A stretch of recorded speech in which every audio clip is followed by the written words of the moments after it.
Ngayong episode po, dumayo tayo dito sa Bacolod at bumiyahe tayo around 2 hours from Bacolod City papunta sa La Castellana.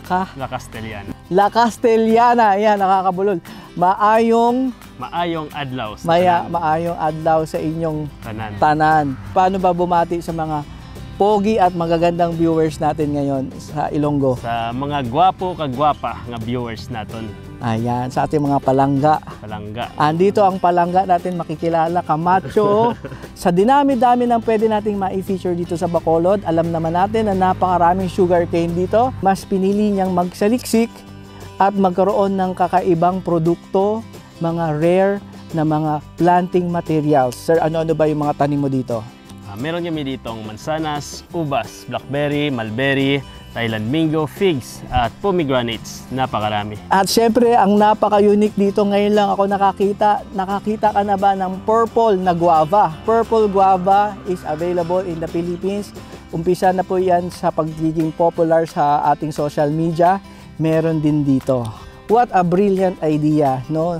Hindi palagi yung kasabihan na sinasabi, if everybody's doing it, you must join, no? Sa ngayon, kung rare ka, mas maganda dahil meron kang market na pwede mong ma-dominate. Tama. Plant Nursery, sila po ang nagpapatuloy ng cycle ng pagtatanim. Kung naghahanap ka ng itatanim, nandito lang po ang legitimate na seller. Mag-ingat po tayo sa mga nagbebenta ng mga peking seedlings. Bawat bayan sa Pilipinas lilibutin natin para ipakilala sa inyo ang legit na mga supplier. So pakinggan niyo po ang kanyang pagbabahagi ng inspiring story at gayon din pagbabahagi ng kaalaman na pwede kang umunlad pagdating sa Plant Nursery. Don't forget to like and subscribe.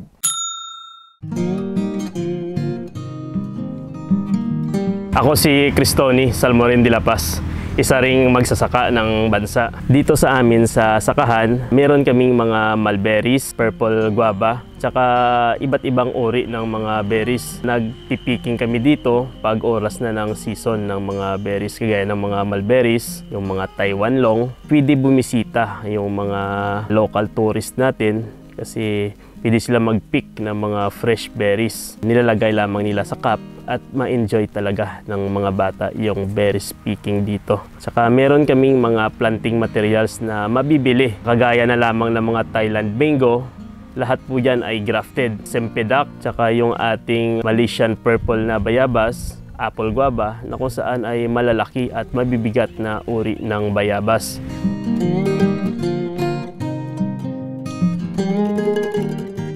Nakakita ka na ba ng purple guava? Isa po ito sa kakaibang kanilang puno dito. Sir, saan nagmula itong guava na ito? Ang bayabas na ito ay sa Malaysia. Ito yung tinatawag na Malaysian purple guava, na kung saan ay malalaki din ang mga bunga nito at matatamis at malalambot. Kaya purple, lahat ay pati yung sanga, dahon at bunga talagang dark color. Compared dun sa mga nakilala niyong bayabas na green, ito naman yung kulay na ito talagang mamamangha ka na at sa unang tingin hindi mo makikilala na bayabas pala. Tama. Pag nag-matured na yan at ready to harvest, gaano kalaki na? Malalaki din, parang large size na apple.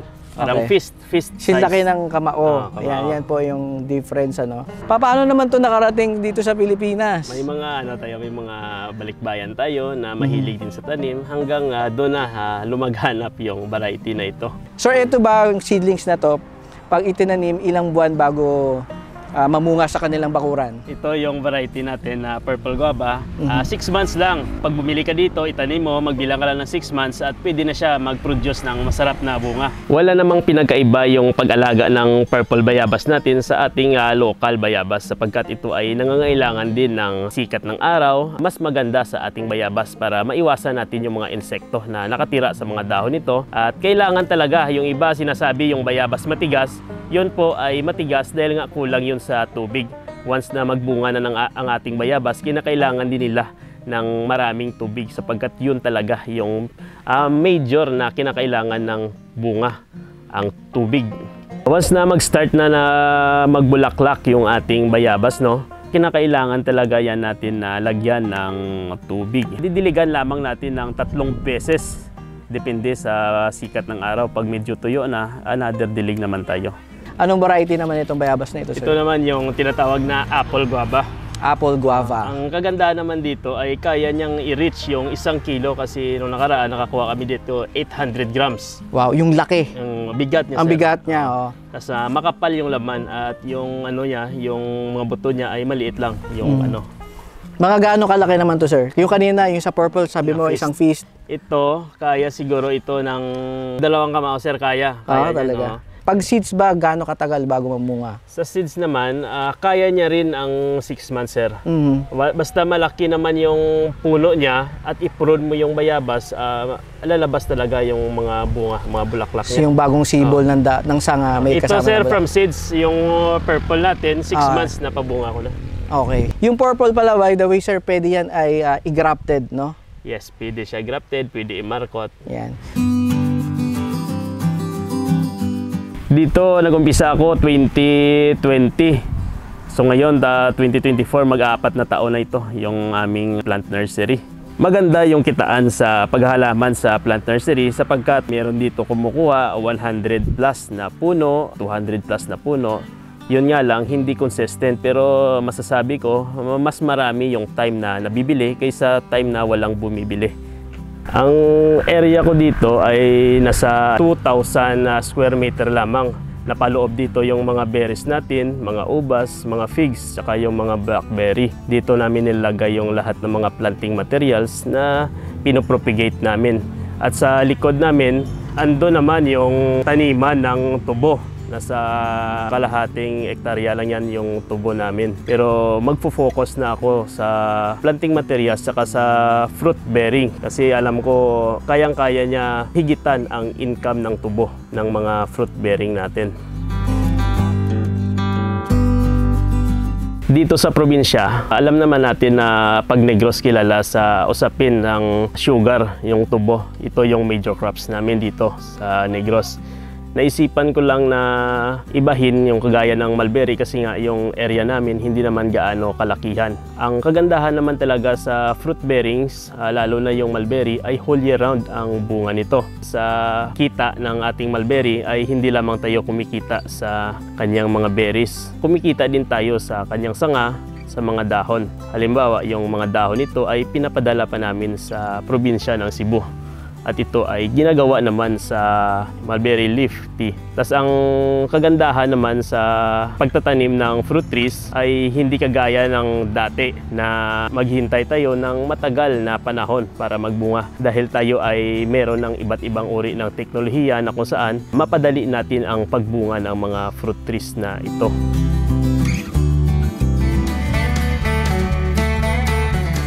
Ano naman to, sir? Ito naman yung ano natin, yung igos o fig na galing din sa Saudi. Paano mo naman na tanim dito? Yung kaibigan ko na taga dito din, nagtrabaho doon sa Saudi. Mhm. Nagdala ng pananim, sinubukan, at nabuhay. Mhm. Ang kagandahan naman dito ay ano sa taga, na-clone niya yung variety na nandun sa Saudi. I see. At ito, success at nagbunga. Mhm. At yung isa naman ay galing din sa bansang Jordan. Mhm. Dinala din ng kaibigan namin. Dinugtong natin sa local na fig natin, yung labnog. So yung pinaka rootstock mo is local na fig tree. Yes sir, labnog. Mhm. Paano mo to naman to naparami yung kanyang Sa pamamagitan din ng markot, kaya siya i-clone. Ilan ang available mo seedlings nito? Siguro meron kami dito nasa 20 na lang. Ngayon nga, nung nakaraan marami yung bumili. Na umabot ka sa ilan ang naparami mo? Ako nito nasa 60. 60. Oo, na pananim na pangbenta. Ilang months naman bago mamunga ng ganito? Napakadali yung pagpabunga ng fig.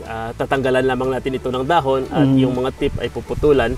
Paglabas nito ng mga ganito ay possible na ito na yung bunga. Dito naman sa amin sa southern part ng Negros, dito kami talaga natamaan ng El Nino. Samantala ang yung sa northern part naman, Bacolod, papuntang north ay panay yung ulan. Dito sa amin sa La Castellana, papuntang Kabangkalan ay talagang apektado yung mga pananim namin dito ng mga tubo. Kahit nga yung mga tropa natin na magsasaka na sa upland na mahirap sa tubig ay malaki talaga yung nawala sa kanila. Gaya ng pagtatanim nila ng carrots, kailangan ng ulan yun. Kahit nga itong tubo na kayang-kaya yung init pero halos bumigay na rin. Malaki talaga yung pagkatalo ngayon gawa ng El Nino. Kahit yung tanim namin na tubo ay apektado, halos hindi na yan mapakinabangan gawa nga ng El Nino dito. Dito pala ngayon matindi na yung tigtuyo. Extendable pa ito hanggang 3 months na walang ulan. Iwan ko lang kung makasurvive. Sa palagay ko hindi na kaya mag-survive ng tubo namin. Sa usapin ng El Nino, ang tubo naman kasi kaya naman talaga yung matinding init. Pero kung ipalagay natin 6 months na walang ulan ay bibigay talaga. Samantala, yung ating mga fruit bearing trees natin, once na stable na sila, ay hindi naman sila kaya iapektahan ng El Nino. May madadamage na mga dahon, pero kaya nila mag-stand sa matinding sikat ng araw dahil mas malawak na yung mga ugat nila. Ang plano ko sa likod na parte ng lupa ay i-convert ko na talaga 100% sa fruit bearing at yung tubo i-give up ko na. Gawa nga ng tubo ay hindi natin kontrolado yung presyohan kasi nga meron siyang sure market sa ating central, kaso naman hindi natin kontrolado yung presyo. Tataas yung abono, tataas yung labor ng tao at yung diesel sa pagpatubig lalong tataas, hindi mo yan mapipigilan. At ang presyo naman sa pagbili ng kalamay o ng sugar ay nakadepende sa central. Samantala itong ating mga fruit-bearing trees, wala tayong gaanong kompetensya lalo na sa usapin ng ubas, mansanas at saka mga berries, ay tayo mismo ang makapagbenta at tayo ang makapaglagay ng presyo. Blackberry. Ano yung sir yung blackberry? Ito ay kapamilya sila ng rosas, pero yung bunga nito ay malalaki na parang nasa size ng 10 pisong coins na galing naman ito sa bansang Ukraine. Dati marami ako nito, kaso yung mga variety na may tinik, pinalitan natin ng variety na Prime Arc Freedom o Ukraine variety na blackberry. Napakaganda at malakas ang production ng bunga nito. Gaano naman to katagal bago mamunga? Napakadali lamang pabungahin kasi ito, nung nabili ko ito, 1 month pa lang, nagkaroon na siya ng flower at nag-develop sa bunga. Napakaganda din ito alagaan kasi nga hindi maselan sa init kasi mas mainit yung lugar nyo, mas gusto ng mga blackberry. Direct sunlight? Yes sir, direct sunlight. Sa lowland pwede. Ayan. Napansin ko sir, may mga butas-butas yung mga dahon. Ano yung problema niya? Ito naman ay kagagawa ng mga nocturnal na mga insect, yung parang salagubang na maliliit. Ito yung kinakain nila. Pero hindi naman ito ganong naka-apekto kasi pinuputulan din natin ng mga lumang dahon para makapag-produce naman sila ng bunga. Pruning din. Pruning din. At meron ba tayong way para ma-avoid natin na masira yung mga dahon? Meron sa pamamagitan ng pag-spray ng mga gamot para sa insekto. Ayan, pesticide. Anong lasa naman sir ng bunga nito? Ito naman ay medyo maasim sila kasi nga yung mga berries natin ay maasim naman kagaya ng blackberry. Pero pagdating naman sa aroma ay meron siyang aroma na mabango naman siya. Ayan. Pero kung usaping matamis, nangunguna dun yung ating mulberry. Ayan. After ko nag-high school, nagdesisyon ako na magtrabaho na. Nung panahon ko, yung college talaga ay matindi at mahal yung pag-aaral sa kolehiyo. Nagtrabaho ako dati sa Laguna sa isang company sa pharmaceutical, tagagawa ng gamot na generic. After nun, umuwi ako dito at marami pa akong napasukan na trabaho, kagaya na lamang ng pag-aahinti. At nung time na umupo na yung ating presidente, si President Duterte noon, ay may programa na libre na yung college. Wala na tayong dahilan para hindi makapag-aral. Kaya nag-grab tayo sa opportunity na yon at nakapag-aral tayo sa kursong agrikultura. Dati yung aking pinili ay animal science sa paghahayupan. Pero nung nakapagtanim-tanim ako sa aming bahay, naisipan kong mag-shift sa crop science at doon na nagsimula yung pagka-interest ko sa paghahalaman. Sempidak. Yes sir. Ano po ba itong sempidak na puno? Yung sempidak naman, ito naman yung kadalasan na sinasabi lang na 3-in-1, langka, durian, marang. Pero itong sempidak na ito o sempajak ay galing sa bansang Thailand. Tinanim natin dito at pinarami sa pamamagitan ng in-arching na naman. Ito naman ang iyong mango. Yes, sir. Ito naman yung Nam Doc Mai na galing sa Thailand. At ito naman ang pinakamabenta namin kasi ito yung mangga na pwede ilagay sa mga paso lamang. 7 months lang ay kaya na mag-produce ng bunga. Sa katunayan, ito nga, May bunga maliit. May bunga na, maliit pa lang. Yan. At ito, namumulaklak na rin. So nandokmay, nakatikim na po ako ng Thailand mango, yung kulay green na napakahaba, parang papaya. Mahaba sila, medyo slim na mahaba. Ayan, ano siya sir, mga gaano kahaba sir? Siguro mga 2 palad ko. Ganito. Ganyan. Napakasarap po nito sa salad. Saktong-sakto lang, maasim ng onte, may konting tamis, pero hindi po siya sobrang strong. Ang pinakamabilis naman dito sa pagbunga ng ating mga pananim ay ang ating mga mulberries. Halimbawa, pag tatanim ka nito, magbilang ka lamang ng 3 buwan ay yun na magsisimula magbunga ang ating mulberry. Kaya nga ito yung tinanim ko, yung mulberry, kasi alam ko mababawi ko talaga yung gasto at nasira dito nung bagyo. Kaya doon ako nag-umpisa talaga sa mulberry. Yan. Ito po, pag nahinog, ay kakulay na po ng t-shirt ko. No? Kahit na ganito pa lang siya, at maniba pa lang kung tutuusin. Pag tinikman natin, matamis na agad. Matamis. Pag na-discover ng mga anak nyo, mga chikiting, at pag hilaw pa lang, hindi nyo naaabutan yung napakatamis po, no? So, itong mother tree mo, ilan ng seedlings ang na-output mo dito?